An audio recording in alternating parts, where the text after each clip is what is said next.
Hello there and welcome to my channel Novice Modelling in the Midlife Crisis. My name is Andy and today we've got a couple of kits in front of us because we're going to do a kit comparison review.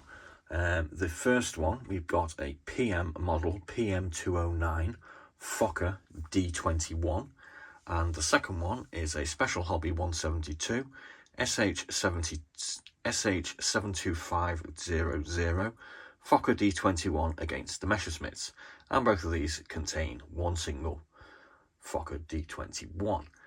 Now what I'm going to do is I'm going to just quickly go through the instruction manual and have a quick look at the parts so you can see roughly what sort of difference you're going to get between both of these kits. Now I'll just do a little bit of the history first, which I've actually got off Scalemates. The first one, the PM model, this comes from a new tooling or a new mould that turned up for a company called Pioneer Models, which are a British-based company in around about the 1990. The moulding was then taken on by Matchbox to produce some kits in 1995. PM Model acquired the tool in 2000, and they currently run this kit with... They do it in a Dutch variant as well, but basically you can make this up with or without the landing skis, so you can do it with wheels if you want to.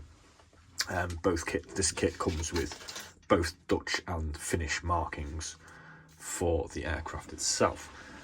This particular one, the Special Hobby, this is a new release in this form, 2024, so this is very, very current.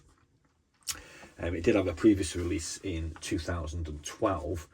I'm going to hazard a guess there are some slight variances on the part makeup of this because it does say new parts on both of these, and it was previously released by Special Hobby in 2006, 2007 with new parts, and 2009 with new decals. So this is the most current variant that's available. It only comes with wheels, I might add, the landing spats. You do not get any skis with this one, so whether you get skis with the other kits, let me just have a quick look. I'm not exactly certain. The 2007 Saya with wing slots, that one does come with skis, but I've never seen that one around, so you pay your money and you take your choices basically. So first off, I'll have a quick look at the instructions. We get a nice colour set with the PM, and obviously you can see it gives you different markings and colouring options for both the Dutch and the Finnish variant. The instructions in this are quite simple. It is quite a simple kit at the end of the day. Put the seat in the cockpit floor, put the floor into the fuselage, build the engine, put our two wings together, attach the wings to the fuselage, put the engine on, put the cockpit canopy on, and then move on to either the wheels or the skis, and then attach either or to the actual wings and put a few little bits on the bottom, which is either a landing skid or a tail wheel. So that's the basic instructions for that one.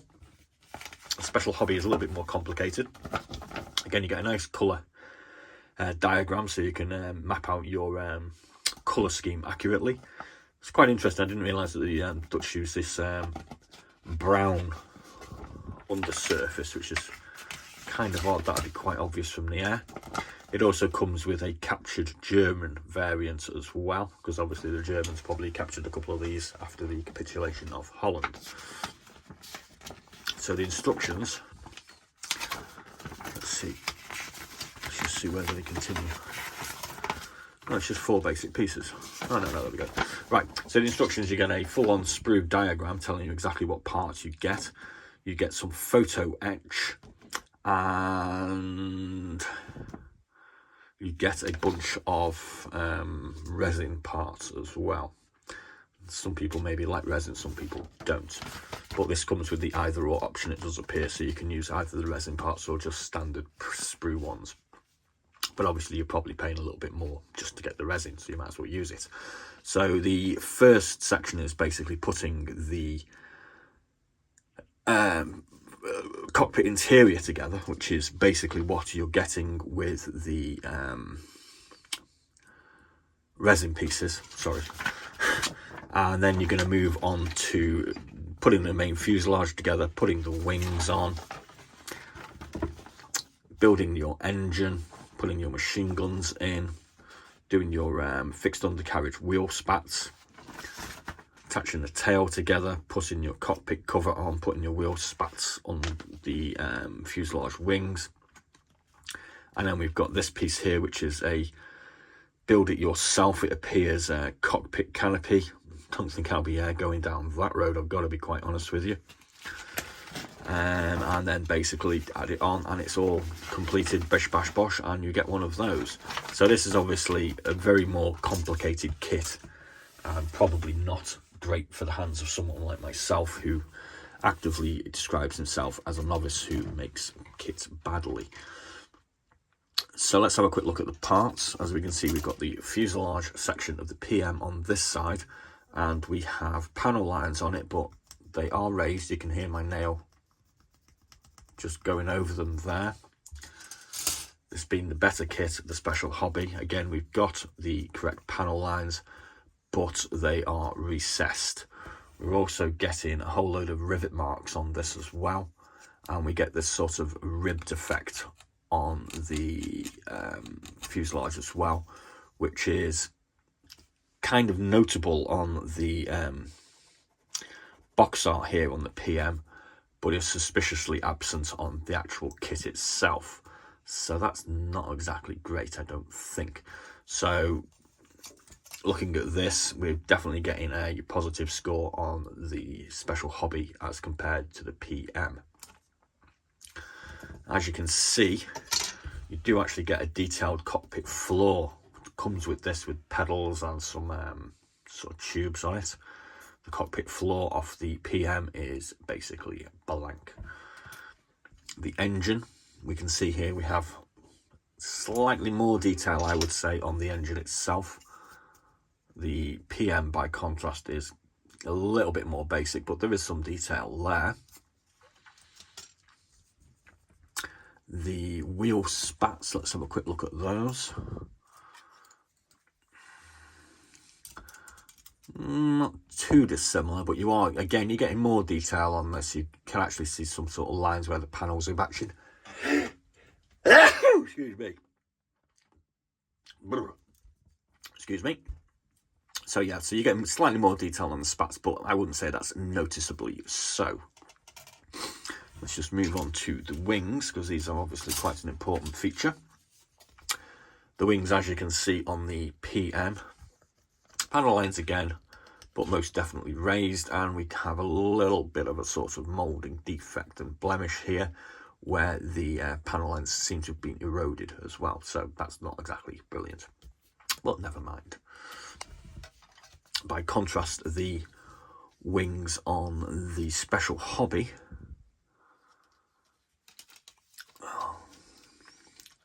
are quite a bit more detailed.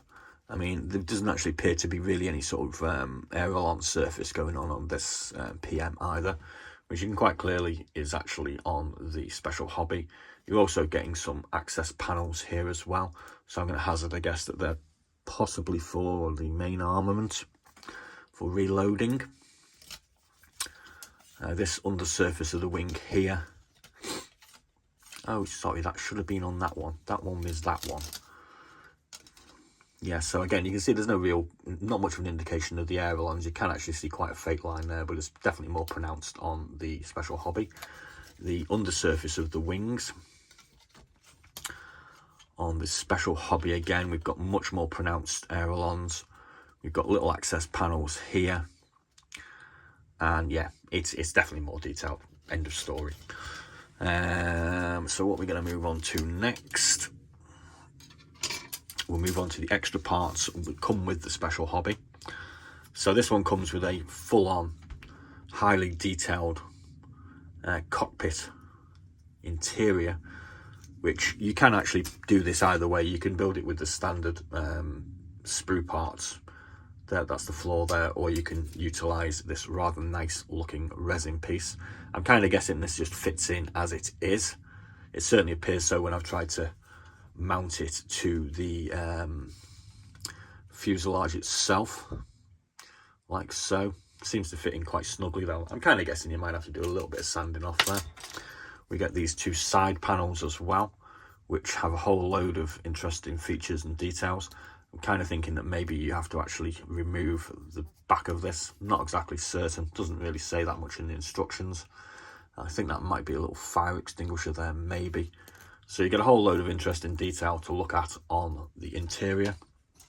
You get two options on the seat. You can use this seat off the resin parts, or you can use the one that comes with the sprue. Again, this is a cockpit piece here. This is the cockpit instrument panel, which you do actually get quite a nice detailed and standard cockpit panel with the sprue parts. There is no cockpit instrument panel with the PM, incidentally. But if you use this one, you then got the option of using the photo etch as well, which, as you can see, is kind of nice. That's nice looking photo etch, I must admit. You also get seat belts. I think this is going on to the engine. Not exactly certain what some of these small parts are, and I suppose these are kind of optional because they are really small and kind of fiddly, I suppose you could say. But certainly I think I kind of like to use the seat belts and these cockpit instruments when I come to build it. This part here is the extra part for constructing the canopy, if you did so wish. Yeah, don't think so.